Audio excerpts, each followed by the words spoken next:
Bienvenue sur Médien TV Afrique. Je suis ravie de vous retrouver pour un nouvel entretien qui est réalisé à l'occasion de la 12e édition de la World Policy Conference qui s'est tenue ici à Marrakech du 12 au 14 octobre.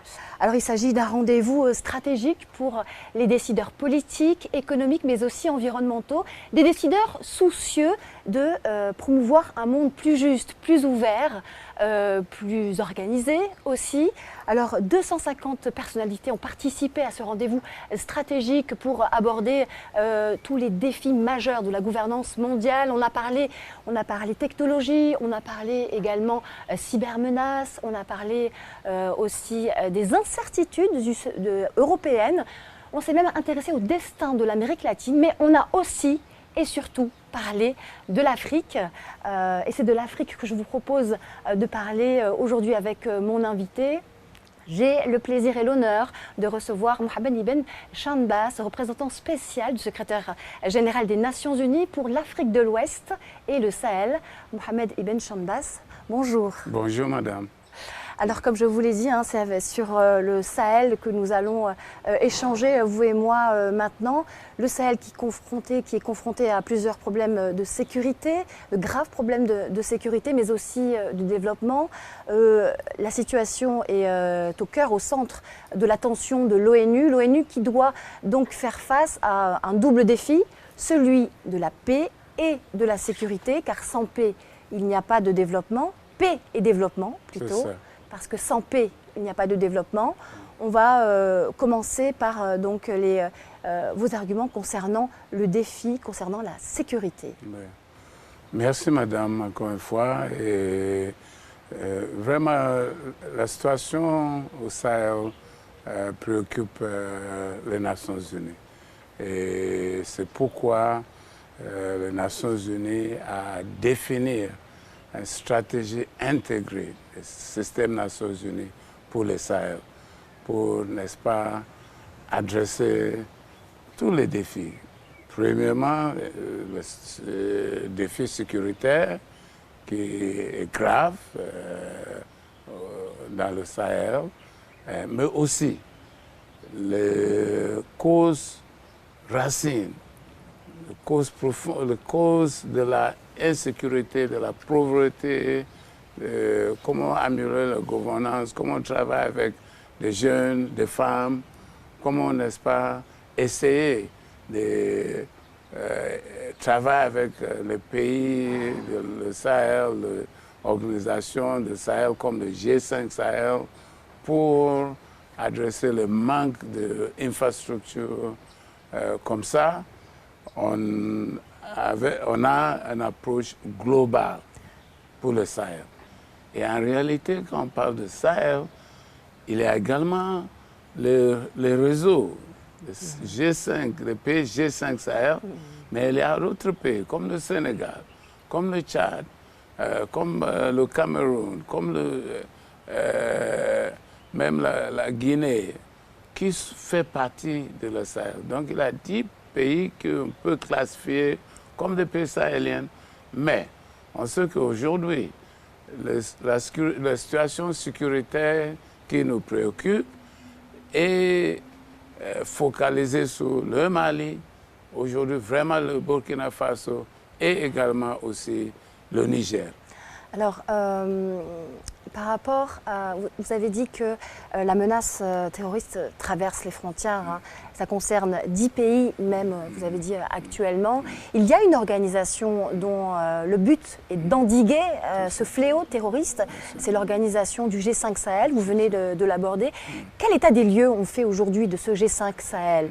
A-t-il véritablement les moyens aujourd'hui pour accomplir sa mission à bien? On parle souvent de son financement qui n'est pas suffisant. Quel est votre regard sur cette situation? Les pays de G5 Sahel sont la Mauritanie, le Mali, le Burkina Faso, le Niger et le Tchad. Et ils ont essayé de conjuguer les efforts dans deux volets. En ce qui concerne la sécurité, c'est eux qui ont créé la force G5 Sahel pour faire face aux terroristes dans l'espace sahélien. Mais aussi, ils ont défini une stratégie pour le développement. C'est-à-dire, ils ont aussi cette approche globale de faire face aux défis sécuritaires à moins de la force G5 Sahel, en même temps adressant les causes profondes comme la pauvreté, le manque de développement, la santé, l'éducation, comme on travaille avec les femmes de Sahel, les jeunesses, pour donner l'espoir à la population de, n'est-ce pas, avoir une autre perspective et de ne pas laisser les terroristes d'avoir un upper hand, quoi. Justement, par rapport à ces moyens qui font peut-être défaut au G5 Sahel, on a évoqué lors de cette conférence internationale peut-être une forme de refus de financement du G5 Sahel. Qu'en est-il véritablement? Oui, il y a l'espoir pour la population. Ils ont des dirigeants qui sont dynamiques et qui l'inspirent. Mais c'est vrai, il y a aussi un manquement de le financement pour opérationnaliser les forces G5 Sahel, mais aussi même pour le vrai développement de l'espace sahélien. Donc, les Nations Unies toujours fait un plaidoyer. Il faut que toute la communauté internationale comprenne qu'il y a une menace dans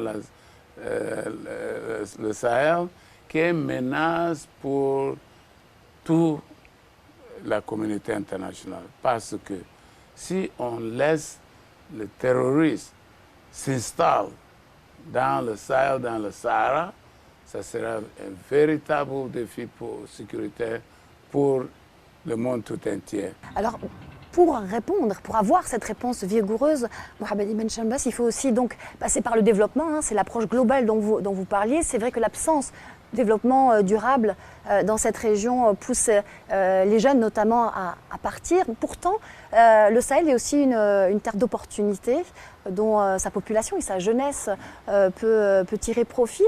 Et je parle surtout de l'énergie solaire. Tout est à créer, tout est à faire. C'est ça. On a vu deux réponses sur cette question. De côté G5 Sahel, ils ont défini les programmes prioritaires de développement. Et de côté le pays de la basin de lac Tchad, et aussi ils ont défini les stratégies de stabilisation. Et tous les deux sont mis accent sur le développement de l'énergie, surtout l'énergie renouvelable. Et je pense que c'est n'est-ce pas, ils ont des avantages. Les pays du Sahel ont beaucoup d'avantages à ce qui concerne, par exemple, l'énergie solaire. Et j'espère qu'il peut y avoir même des coopérations pour des projets dans ce domaine avec un pays comme le Maroc, qui a beaucoup avancé dans le développement de l'énergie solaire aujourd'hui. Outre l'énergie solaire, vous pensez à d'autres formes d'opportunités au Sahel, au Burkina Faso notamment? Oui, au Burkina Faso. Tous les pays du Sahel sont des pays pauvres avec des ressources énormes. Si on prend le cas même de l'agriculture, ils ont des potentialités énormes, des animaux. C'est un espace qui a, depuis des décennies, a un grand avantage dans la cultivation, agriculture de coton, etc., mais aussi l'élevage. Et si il peut avoir un support réel pour, n'est-ce pas, développer leurs potentialités, ça sera un grand pas dans la lutte contre la pauvreté. Le Sahel, terre d'opportunités, ce sera donc le mot de la fin. Mohamed Ibn Chambas, merci. Merci, madame. Pour d'avoir répondu présent à cette invitation. Je rappelle que vous êtes le représentant spécial du secrétaire général des Nations Unies pour l'Afrique de l'Ouest et le Sahel. Voilà, c'est la fin de cet entretien. Merci à vous et excellente suite des programmes sur Média TV Afrique.